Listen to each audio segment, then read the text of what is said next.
はい、どうも、どこぐどうです。今回はコード進行が最も美しいポップソングトップ5ということでお送りいたします。例によってですね、コード譜の PDF があります。概要欄からダウンロードしてください。早速いきたいと思います。5位、ハッピーニューイヤー、松任谷由実。1981年11月1日にリリースされた12枚目のアルバム、昨晩お会いしましょうに収録されている曲であります。はい、ハッピーニューイヤー、松任谷由実。この楽曲について簡単に解説したいと思います。リリックの素晴らしさと、そのリリックに命を吹き込んだ楽曲の美しさで、派手さはないんですけれども、個人的には松任谷由実の最高傑作と思っています。恋人のもとへ急ぐ彼女の足音が聞こえてくるようなピアノのアルペジオが効果的で、リリックの世界観が鮮やかにイメージとして広がります。A メロとサビだけのシンプルな構成、アルペジオの淡々としたリズムの中でサウンドの色合いを変化させていくコードワークが抜群に秀逸です。この曲で一番重要なポイントであるこのアルペジオ、曲全体を通して一定のリズムを刻む役割、そしてトップノートのクリシェの旋律。イントロは基本的に E フラットマイナー7一発なんですね。このクリシェであることを除けば、基本的にはコードは一発です。まず聴いてみましょうか。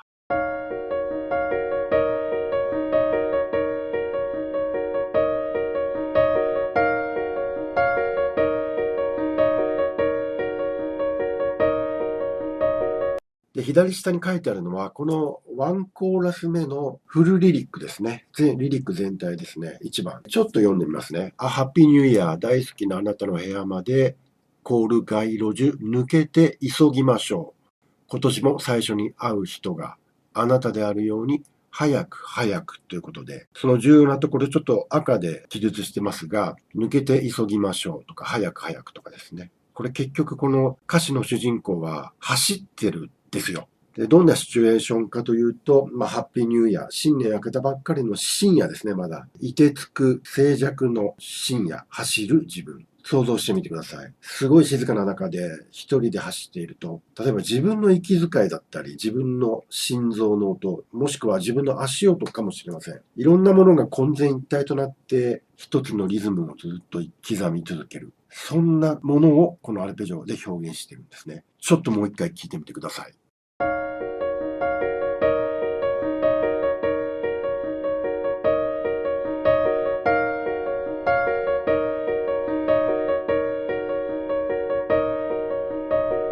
このアルペジオが、この曲のアレンジの一番重要なポイントなんですけども、では、さらにコードワークですね。ちょっと見ていきましょうか。イントロは先ほど言ったように E フラットマイナー7一発です。ただ、クリシェを表現するためにコード表記はたくさん書いてますけれども、基本的には E フラットマイナー一発ですね、イントロ。そして A メロ。ここでちょっとコードが動き出します。ここの、2小節目ですね。7フラット7。7度のフラット7。1小節目が2マイナー7で、2小節目が7のフラット7。ここがね、非常に効果的です。これは、サードのセブンス、それのドライトーン代理コードになってますので、コード進行聞いてみましょう。A メロ。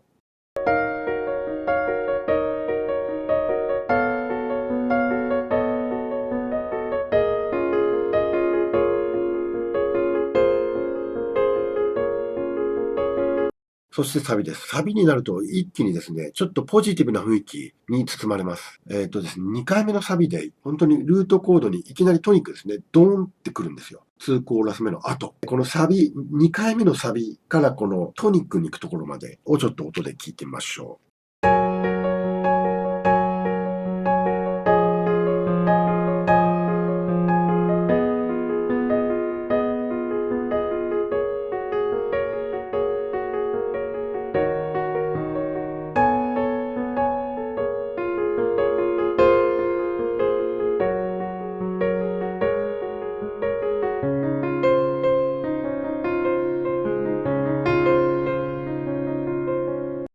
はい、こんな感じで、アルペジオの一定のリズムの中で、カレイドスコープのようなコードワークで色合いがちょっとずつ変化していくっていうサウンドだったと思います。はい、以上、5位の解説でした。4位、マクシン、ドナルド・フェイゲン。1982年10月1日リリースのザ・ナイト・フライに収録されています。ではこの曲について簡単にご説明しましょう。希代の名盤と言われるザ・ナイトフライ。このアルバムの4曲目に収録された8分の6拍子のバラードチューン。ポップソングの中では最も複雑で難解なコードワークを要する曲の一つと言って良いと思います。初めてこの曲のコードを解析しようと思った時、10年ぐらい前だと思いますけれども、その時は挫折しました。この曲の難解さはキー特定が困難なことに起因します。1のコード、いわゆるトニックがほぼ出てこないため、明確な和声の解決先が定まりません。これがこの曲自体が持つ不思議な浮遊感の要因になっています。ということで実際のコード早速見ていきましょう。まず最初、イントロの転調についてです。イントロは F マイナーで始まり G に転調。このイントロの冒頭 F マイナー、ここだけ妙にわかりやすいんですよね。でもわかりやすいのここまでなんですよ。この最初の小節だけ、1小節だけコード超わかりやすいんですけど、その後は本当に複雑です。そして G に転調していくわけですけども、この F マイナーの平行調 A フラットメジャーですね。ここから半音上の A マイナー7フラット5へ。これ赤丸の部分ですね、上の。ここが調整の転換点です。要はここで転調が発生してるんですね。で、もうこの A マイナー7で、すでにこれ G メジャーの251に入っていくところです。で、その後 E マイナーの2-5に移行します。赤の下線部ですね。4小節目になります。で、ここの F シャープマイナー7、フラット5、F7。この F7 っていうのは、このドミナントである B7 のトライトーン代理コードになります。これがイントロ。それでは音で聞いてみましょう。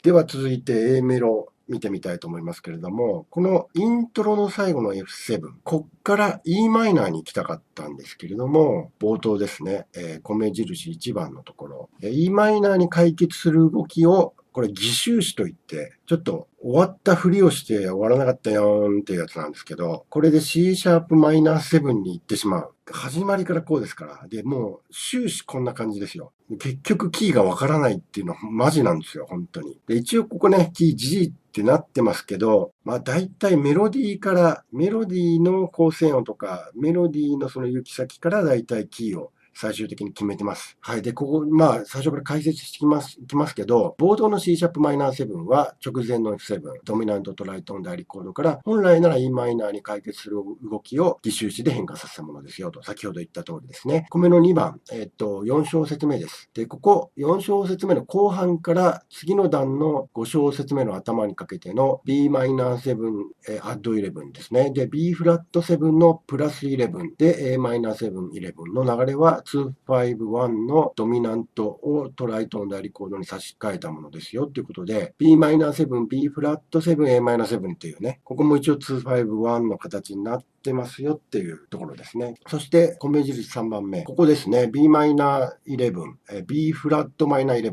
Am11っていう。これは平行移動なんですね。で、Bm11 からのクロマティックな平行移動。平行加工。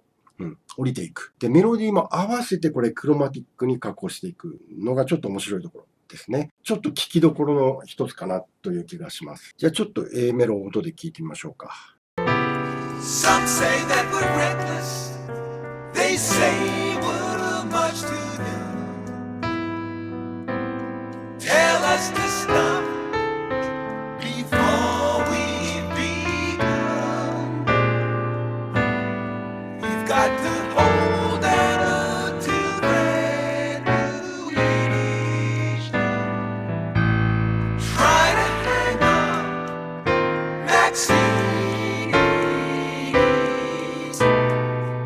はい。そして、サビですね、今度。実はこのサビなんですけど、緑の横に三角になってるやつ。これが、2-5です。赤の三角がドミナントモーション。一応あるんですね、こうやって。なので、サビはですね、割と一般的なこのジャズのコードワークも結構ね、内包してます。まず米の1番目ですね。2小節目かな ?2 小節目から3小節目。で、同様に6小節目から7小節目にかけて、2-7から5-7、およびドミナントモーションが見受けられますよと。つまり一般的なジャズのコードワークと。先ほど言った通りですね。5目の2番目、4小節目のコードワーク時、ここのコードの時に、1回目のサビでね、エレピとオルガンで弾かれるフレーズがあるんですけど、で、これ僕はピアノでも弾いてます。これちょっと、まず僕の弾いてる音で聞いてみましょうか、4小節目。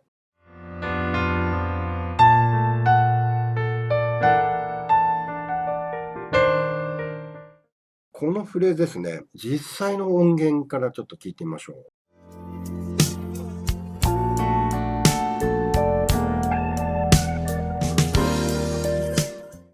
ここが多分、この曲の一番印象的な部分、一番印象的なフックがこれだと思いますね。一番の聞きどころだと思います、ここが。というわけで、サビちょっとじゃあもう一回最後聞いてみましょう。Mexico City is like another world. Nice this year, they say.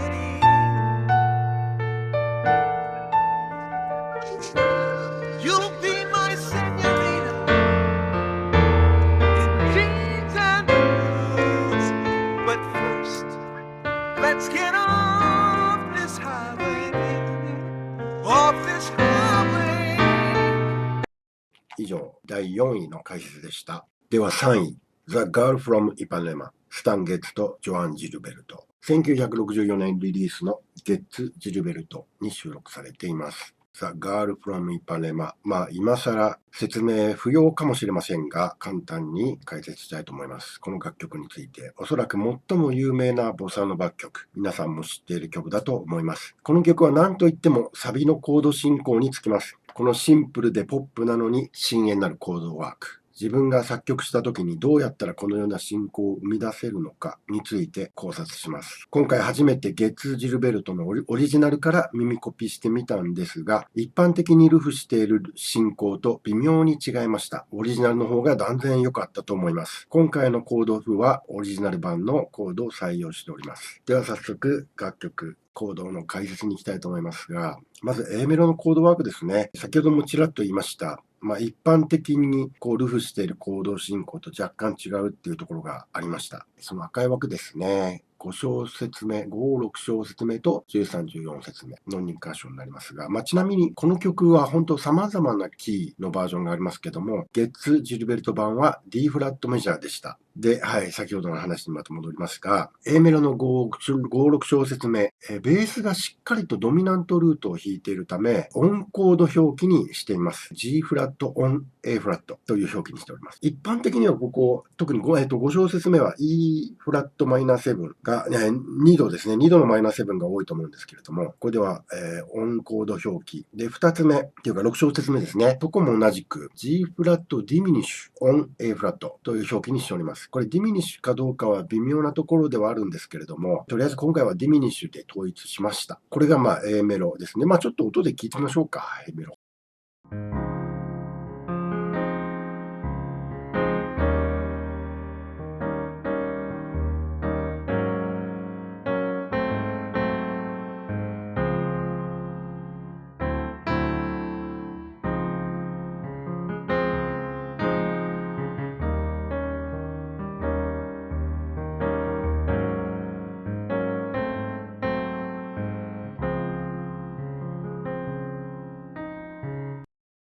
では、本題といいますか、サビのコードワークの方に移りたいと思います。なんといってもこの曲のサビのコードワークが本当に素晴らしいんですけれども、まずはじゃあ実際にボーカル入った形でちょっとコードワーク聞いてみましょう。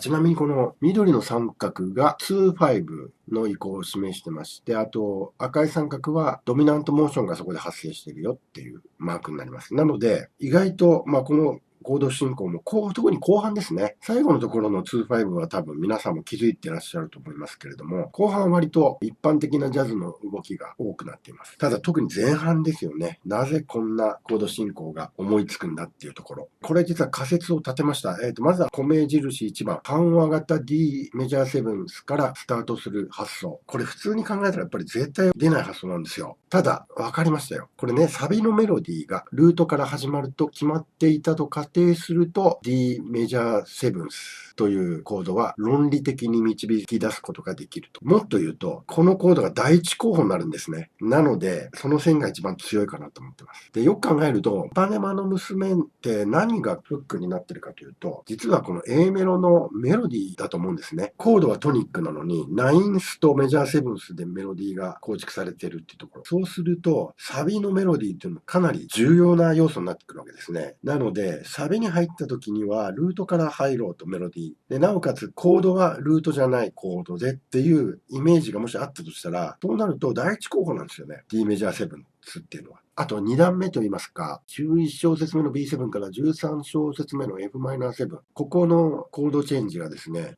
増余度。ここもちょっと普通のコード進行ではなかなかないコード進行なんですけども、ここもですね、メロディーライン見てみると、そこの部分のメロディーラインって、もうこれ以外絶対ありえないっていうぐらい、極めて自然に繋がってるんですよ、メロディーが。そこの青いアンダーラインのところなんですけど、わかりますかね？It would give his heart gladly, but each day when she walks through the なので、ここもメロディーから入ったとしたら、もう全然ありかなと。教訓としてはですね、やっぱりコード進行だけを一生懸命考えても、この発想生まれないということなんですよ。一旦メロディーからコードを見てみるとかですね、やっぱり普通の作曲の中でそういった姿勢っていうのはめちゃめちゃ大事だなと改めて思いました。以上、第3位の解説でした。はい、では2位、サマーソフト、スティービー・ワンダー。1976年リリースの Songs in the Key of Life に収録されている曲です。スティービーが最も充実していた時期の大作 Songs in the Key of Life。このアルバムに収録されている壮大なスケール感のバラードです。スティービーのコードワークは変幻自在ですが、その中でもこの曲のコードワークは特に秀逸。彼独特のギミックの宝庫です。曲後半の怒涛の転調は圧巻ですけれども、転調時のコードワークの巧みさというのもスティービーは群を抜いてます。そのあたりをぜひご堪能ください。というわけでコード解説に入りたいと思います。まず最初はですね、6プラスクリシェというスティービーがよく使う奏法といいますかね。これちょっとご紹介したいと思います。メジャートライアドの上に6のトップノートを置いて、ボトムノート、ルートとサードに半音クリシェ、主に加工なんですけど、上がったり下がったりかな、正確には、を用いると。スティービーが得意とするギミックの一つですと。この曲の A メロの冒頭やオーバージョイドのイントロなどで見られますよと。実際の音で聞いてみましょうか。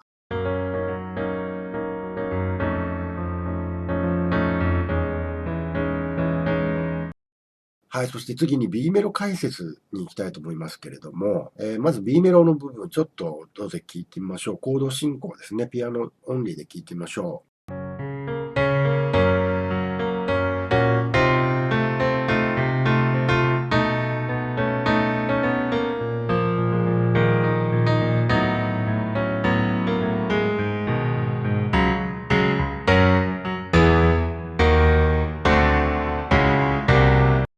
はい。じゃあ、まず、米1ですね。米印1番。2小節目の G7 音 C、5小節目の B7 音 A。この2つのコードが秀逸ということで、ここですね。こ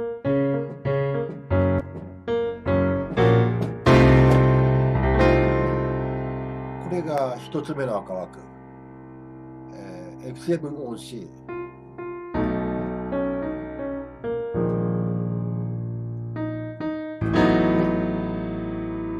2つ目の赤枠 B7 on A ですね。2つともドミナントのベース音をずらしてる感じなんですけど、これ意外とこれ弾く人少なくて、なかなかかっこよくならないんですけど、この曲でのこのスティービーの使い方はなんか抜群にかっこいいので、こういうセンスをね、学んでいきたいと思います。次、米印2ですけども、この位置のコードのトップノートで転調をコントロールするということで、下に長々と書いてますが、ちょっと話が細かすぎるので、とにかくこの場所のコードが重要だっていうことだけ念頭に入れてください。ちょっとね、7小節目から弾きますね。この4つ目のこのコード、この場所のコードをいろいろ使い分けますよ。もう一回弾きますよ。7小節目。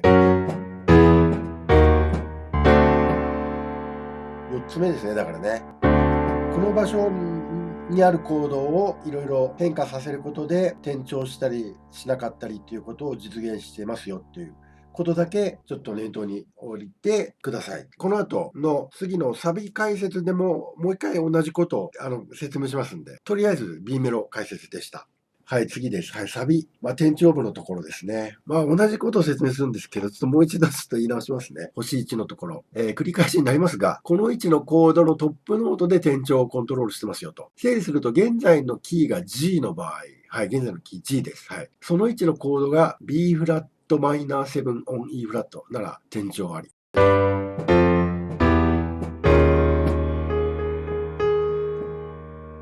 半音上がったの分かりますか？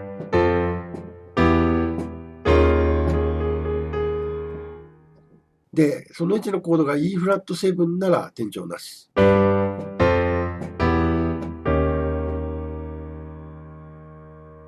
トップノート上がってませんよね。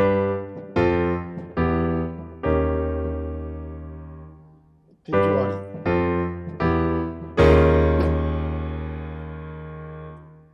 り。はい。この音の半音の違いで半音上がるか上がらないかが決まってます。はい。このようにして、ちょっと実際じゃあ元で聞いてみましょう。転調3回分ぐらい聞いてみましょうか。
はい、以上、2位の解説でした。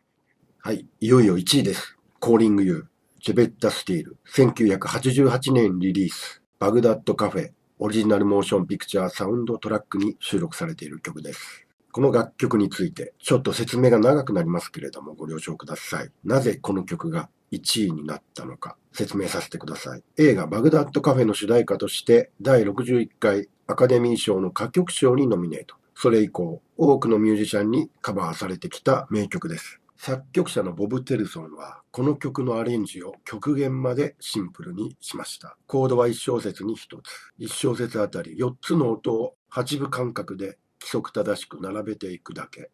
それがアレンジの基本形。その結果できたものは究極に無駄を削ぎ落とした完璧な音楽です。どの音を選び、どの音を外すか。その音はどういう順番で並ぶのか。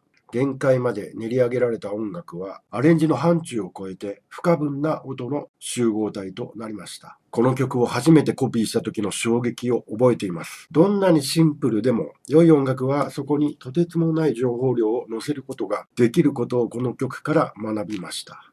そういうわけで、この曲だけはコード譜ではなく譜面を起こしました。コードネームにはほとんど意味がないですし、最終的に選び出された4つの音だけが重要なので、とはいえ、自分なりに判断したコードネームも併記してあります。実際アレンジはシンプルですが、譜面を読めば音楽は決してシンプルではないことがわかります。この曲をとことん分析すれば、本当に得ることの多い最高の教材となると思います。では楽曲、コード解説いきたいと思います。A メロですね。まず音で聞いてみましょう。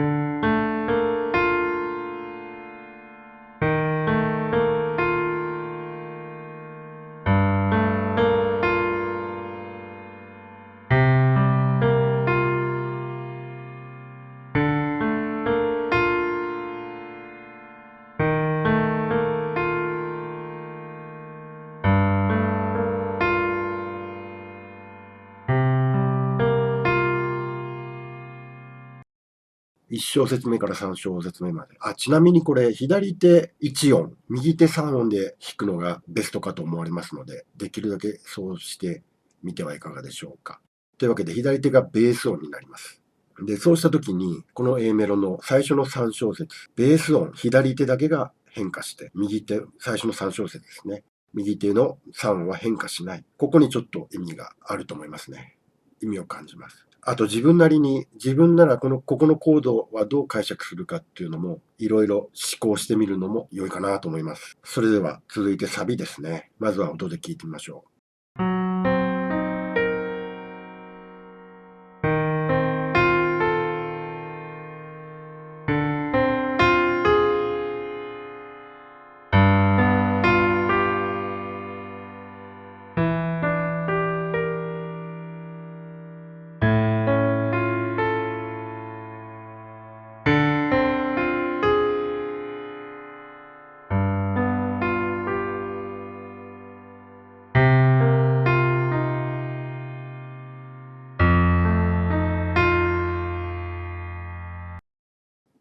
このサビを知った時は驚きましたね。I'm Calling You っていう歌詞を2回歌うんですけれども、最初の4小節で1回目、後半の4小節で2回目なんですが、この2回のコードが違うっていうことにまずすごく驚きました。素晴らしいですよね。この違いにも大きな意味があるんだと思いますけれども、あと気がついたでしょうか。ちょっとじゃあ、歌メロも乗せた形でちょっと一度聞いてもらいましょうか。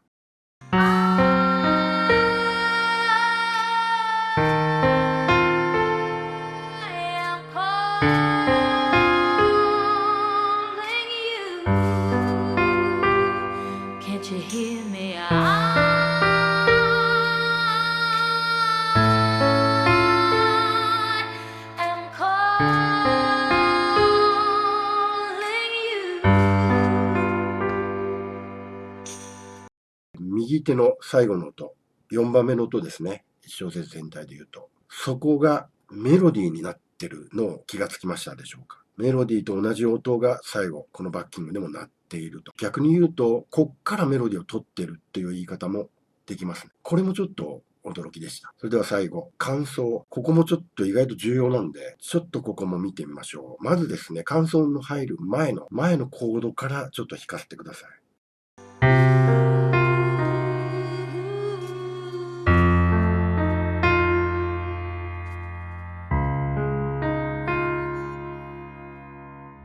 これ前のコード F7 なんですよ。F7。F7、これドミナントなんですけど、これ D フラットにそれが解決してるんですよね。これもちょっと僕は発見というか驚きましたね。ここも全然違和感ないですよね。そしてこの間奏の8小節目、ここだけ1小節1コードというルールが外れてます。あと1小節4つの音だけっていうルールからも、この1小節だけそのルールから外れるんです。そこもちょっと面白いなと思いました。はい。では感想も最後、音で聞いてみましょう。